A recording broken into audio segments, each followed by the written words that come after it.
Hello, savage gentlemen. Hope you're all doing well today. I was going to do the video inside. You can hear the crickets screaming behind me. She's loud today. Finally starting to get some rain out here, which is a really, really nice change, to be honest with you. I love the rainy season. It doesn't last for long, and then that bay just lights up with lightning all night, so it's absolutely amazing. But wanted to talk to you guys today about a few different things. Somebody had asked me to do a video on something that's thrown around quite often in the fitness industry lately, and that is keto, otherwise known as ketosis. And that's when your body, basically, you absolve yourself of everything except for a small, small portion of carbs, and your body actually starts processing ketones as energy and runs primarily off of fat. So I got a couple of questions asking me on what my opinion was of ketosis. Of course, as always, I've I did some research, tried to expand my views on this as much as possible, so I can give you something reliable to back it up with. Before we pop into that, last night I didn't manage to get off the video because I did kind of an impromptu photo shoot. Normally, for a photo shoot, we'll do a bunch of different things. We'll carb deplete and then we'll do like a water manipulation and a bunch of other things. But I didn't do that this time. I felt like I was in good shape from what I've been doing, and I didn't want to go through the headaches. And part of which is ketosis, which is why I'm bringing this up. So I got some pretty cool shots last night. It's it's funny because I'm slowly moving away from that big bodybuilder body. I'm still in good shape and I still have good symmetry and proportion, but I'm moving more into like a functional shape that's going to be a little bit more attainable, and I feel good about it, you know. And looking at some of the photos there last night, I'm uh, I'm happy. It's being big and huge and a bodybuilder is it's interesting, but it's not very healthy for a plethora of reasons. So it's kind of funny that I never thought I'd say that I'm 34 years old and I'm still in good shape, but I'm kind of moving out of the traditional bodybuilding. I want to be huge to I want to look good and I want to feel good. So it was kind of reflected in the photo shoot last night. And I was actually really pleased with the way it came out. I did zero preparation. We just went down and took some shots. Guy's a really good photographer, and I got some pretty interesting shots. Probably some of the best shots I've ever had taken. So there's a big spider crawling across my computer, but what else is new? So anyway, I want to, without further ado, let's go and take a little look at keto. And I want to talk to you guys a little bit about ketosis, right? So ketosis, the ratio of macros is substantially different. In a typical ketogenic diet, you're actually looking at 75% of your macros coming from fat. 75%, which is a huge, huge portion of your macros coming from fat. And I know traditionally, what we would believe is that that would be extremely unhealthy.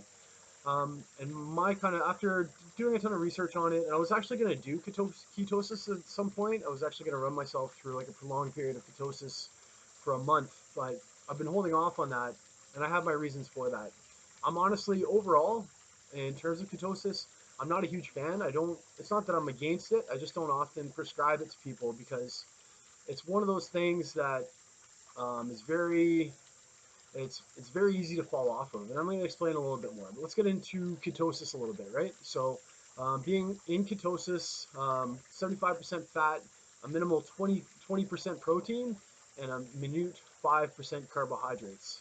And that's kind of what's recommended, and that includes the carbohydrates from your fibrous foods too, from your vegetables.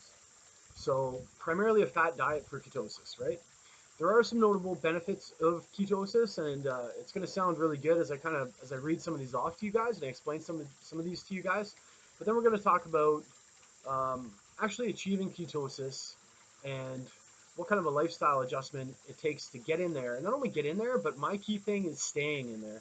It's really, really easy to slip up, and if you slip up, you're spending another four days losing your mind. I'll elaborate on that a little bit here.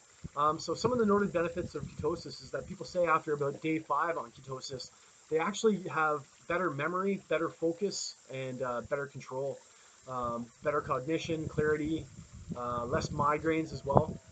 Apparently, ketosis has the ability to fight some types of cancer, which I actually believe, because in ketosis, you're completely eliminating sugar from your diet. And we spoke about several times the effect that sugar has on our diets, right? Which includes inflammation. And higher levels of inflammation may be predisposed to diseases such as cancer. So it's kind of a no-brainer. I'd have to say that that's probably pretty accurate. Um, It can also apparently prevent heart disease, which is kind of counterintuitive when you first think about it, right? But apparently, the effects of keeping your blood glucose low and stable, so keeping your insulin stable, actually has a really, really, really, really good effect on your heart. Um, Apparently, the consumption of excess carbs, and particularly that of fructose, which is found in a lot of fruit, is a key driver of increasing your triglyceride levels, which are your fat levels. Interestingly, so it works with fat to actually do that. Of course, decreasing inflammation, right, which we spoke about. People who do the ketogenic diet also report sleeping better.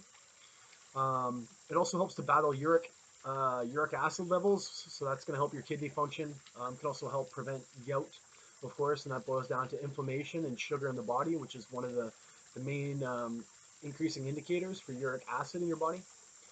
Um, so they also say that it can also battle a wide variety of neurological and metabolic disease, which makes a lot of sense to me because once again, you eliminate sugar from your diet, you start to starve those cells a little bit, and it starts to remove some of the waste out of your cells. So it really does make sense. It also reportedly helps your vision, can decrease your risk for cataracts. And then, of course, a lot of people say that it's very, very good for gaining muscle and improving endurance. The final thing, which is really, really good about ketosis, is that it can cure diabetes and metabolic syndrome. So if you've been on one of these starvation diets and your body's no longer responding to traditional eating, ketosis can be a good switch in order to get your body back on track and fix some of the metabolic damage. So that being said, ketosis sounds great. I mean, typically speaking, you're eating a lot of healthy fats, avocado, as well as some saturated fat. People, it's the kind of diet where you're eating bacon, which would seem kind of counterintuitive, but the truth of the matter is that as long as you keep your healthy levels of cholesterol substantially higher than your unhealthy levels of cholesterol, then ultimately your heart health is going to be better.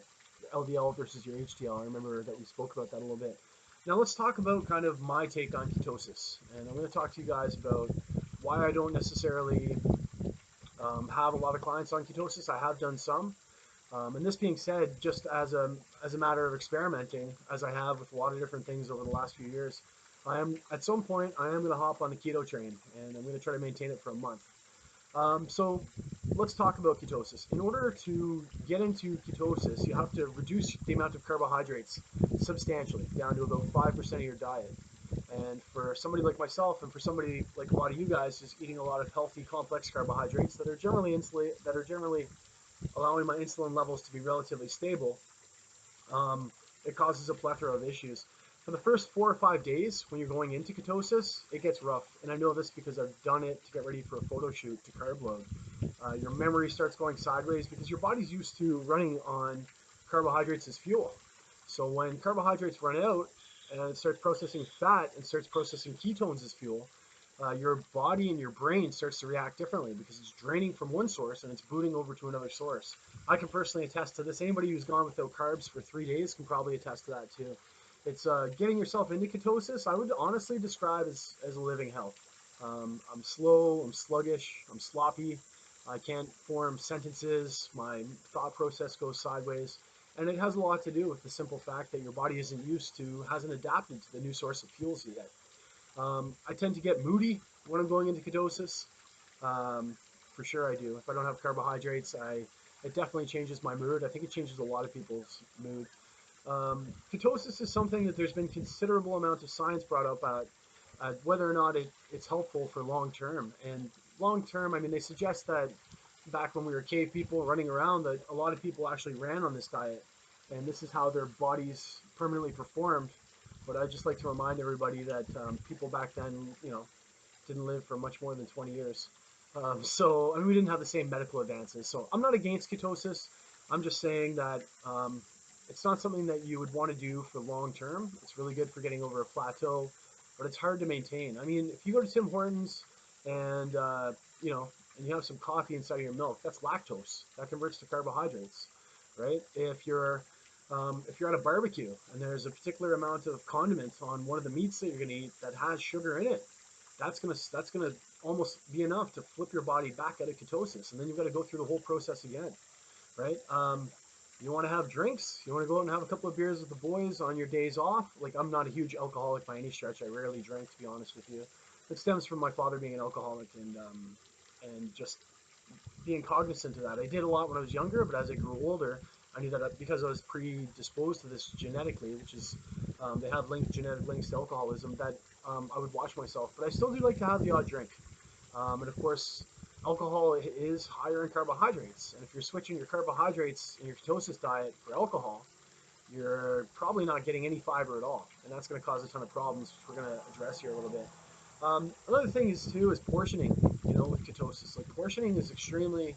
You've got to be bang on your portions. There is no messing up. There's no like, oh, I had too much fat. Oh, I had too much of this. If you're not bang on, if you do not follow ketosis to a key, if you introduce carbohydrates in your diet in any which way, shape, or form, whether you knew about them or not, you're going to spend another few days going through absolute hell in order to get yourself back to that level.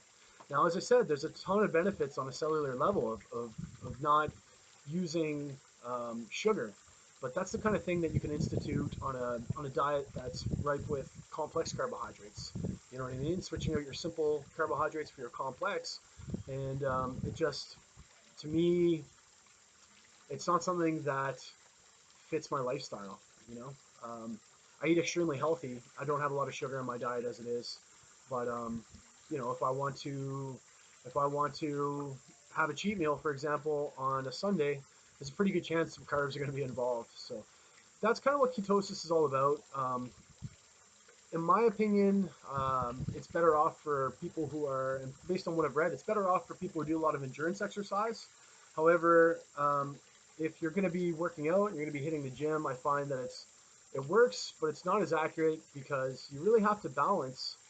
Um, you really have to balance the amount of glycogen you have in your muscles, because if you don't hit that exact amount of glycogen in your muscles, then your glycogen is depleting before your workout's done, and you're going to experience a steep drop in energy. So there are a lot of keto advocates out there. I think it's a great thing if you've hit a plateau. I think in order to do ketosis, you have to realize what you're getting into. I also think that if you're going to do ketosis, it's really important to go and have a conversation with a doctor. If you're making a drastic life change like that, and if you have any issues in regards to heart disease, hypertension, those kind of things, your doctor is going to be able to properly advise you whether or not it's something that would work for you. So those are kind of my couple of takes on ketosis. I just wanted to address it. As I said, I think that it works. I use ketosis in certain times for 5 or 6 days at a time. I have, in all honesty, I have put people onto ketosis, and these are typically people who are extremely sensitive to carbohydrates or have reasons that they're not able to eat carbohydrates. And I've seen it work. I know that it works, but it's just not my ideal way of fueling my body for workouts. And that's just my personal opinion, right? As I always say with you guys, I'm not your guru and I'm not here to tell you what to do. And if you turn around and you say, Matt, I want to try ketosis, I'm going to make it happen for you. But just know that it's very easy to mess up on ketosis. Everything has to be measured properly. And it's for somebody who's used to consuming carbohydrates in any which way, shape, or form, it's a very, very different it's a very, very different ball game. But I'm not against it. I'm just not necessarily for it. I don't do it with clients because I think that I do it with clients sometimes, but rarely because I think that there's some liability associated with that. I do always make sure that they go talk to a doctor and to get approval to do this kind of a diet. So if you have any more questions, feel free to hit me up. If it's something that you're interested in doing, I'm more than willing to be able to support that. I just want you to go and get checked out with a physician, talk to him about ketosis, get a good understanding of it yourself, do some of the research that I'm talking to you about here, and then make your decision based on that. So I wanted to bring that up. I also wanted to talk, interestingly enough, inversions, because I was listening to a podcast this morning by Tim Ferriss, who was, interestingly enough, speaking about the use of psychedelics in medicine and the recent resurgence of the use of magic mushrooms, psilocybin, I believe it is, as well as MDMA as treatment for mental health epidemics. It's really interesting. I'm very intrigued. I read a book called Aldous Huxley's Doors of Perception when I was younger. Not a big drug guy myself. Um, you'll never see me say anything negative about anybody's choice in any which way, shape, or form. Um, I have smoked marijuana before.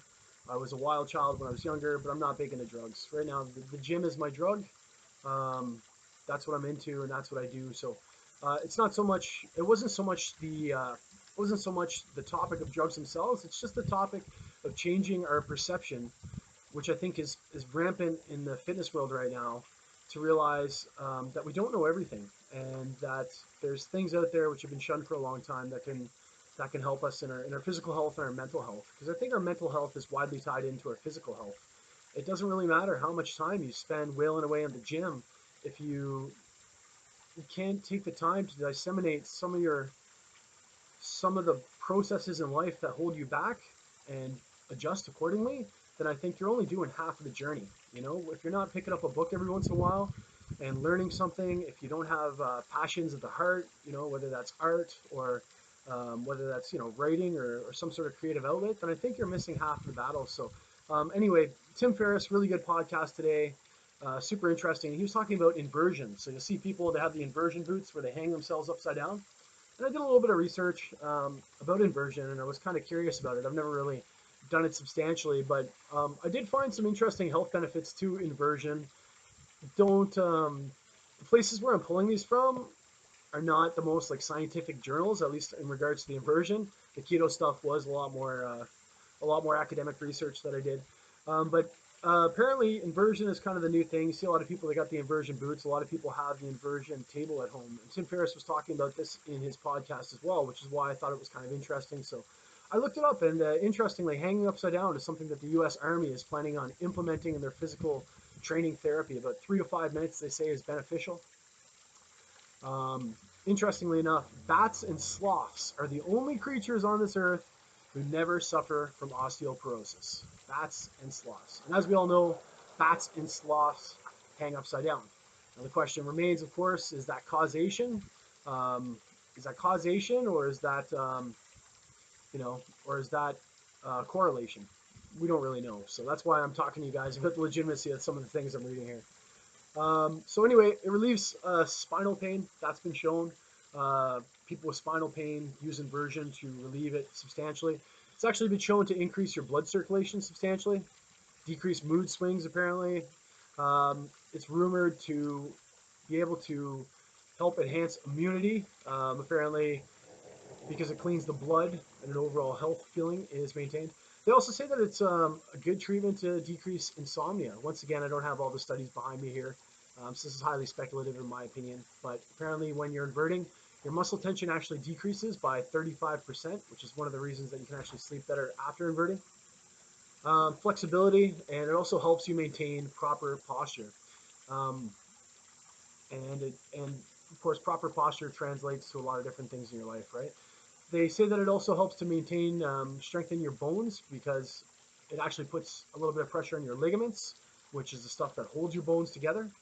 And apparently, it's also relieved. It's also used to relieve stress, and of course, the age-old approach to stopping yourself from shrinking. Right? A lot of people do it after yoga because they say that it stops you from shrinking and that negative effect as you get older. So I just thought it was kind of an interesting thing. If you get a chance, go check out Tim Ferriss. Really, really interesting guy, right? I always talk about um, doing your own research and kind of having little outlets. And it was a really good conversation that I had with James, and a good conversation that I had with, uh, sorry, where's my brain at? James and Paul when they were here, you know, like, and it's something that I asked on the survey as well, because I always encourage you guys, it's really important. Interestingly enough, a lot of the people who do anti-hero, a lot of our clients don't do their own research. They just take things that are brought to them and articles that are brought to them to just as gold. And you should never do that. You should never even do that when I'm speaking to you. And I don't mean that in a rude way. I'm not telling you that I don't know what I'm doing. I'm just telling you that it's important to look beyond a little bit and to spend a little bit of time doing your own research, either so that you can develop on the thoughts and some of the things that I've kind of brought up with you guys. Um, and also, it's important to be a little cynical, and that's of everybody, you know. So I encourage you guys to do that, to go out and read and find things that you love. Tim Ferriss is one of the podcasts that I love. I also like Gary Vaynerchuk, who's a pretty interesting guy, big in social media. So yeah, there's just a couple of things I wanted to talk about. I hope everybody's having an awesome day. My workout yesterday was ridiculous. I'm hurting. Did quads and biceps. I'm going back to the gym soon. Did a photo shoot. I'll be showing you guys some of those photos. It's a much more healthier, leaner mat, which I kind of enjoy, and I'm starting to get used to as I start to age a little bit. I'm still strong. I'm still in good shape, but it's having less muscle mass while still having a good muscle mass and a balanced physique allows me to perform better in jiu-jitsu and in life in general. I don't get gassed when I run around anymore. I can tell you right now, in the height of my idiocy when I was younger and I was using a lot of anabolics, I was a very, very big guy. And on the outside, I looked just like a pillar of health, but I wasn't. My blood pressure was through the roof. It was this close to a heart attack. If I had to walk upstairs, I was gassing. I was dying. So it's kind of an evolution of Matt that I'm going through, where I'm starting to realize that uh, it's important to maintain a certain level of physique because, in essence, my body is my resume. But at the same time, I need to start thinking about my future, and I need to start thinking about my health beyond and above the age of 35. So I think that it's been really beneficial, and it's important to start thinking about how you want to live life when you're 80 years old if we're all blessed enough to make it there. So anyway, that's all I have for you guys today. I hope you guys are having an awesome day. I love you guys. I love everything you're doing in the group. I appreciate the hell out of you guys because I couldn't do this without you. That sale is on for one more day. We extended it because I messed up for the first day. The code wasn't even working. So if you want the code, drop me a message. Love you guys. Hope you're having a good day. Sorry for such a long video. And if you have any more suggestions, please send them my way. I'll make a video for you guys. We'll see you soon. Bye.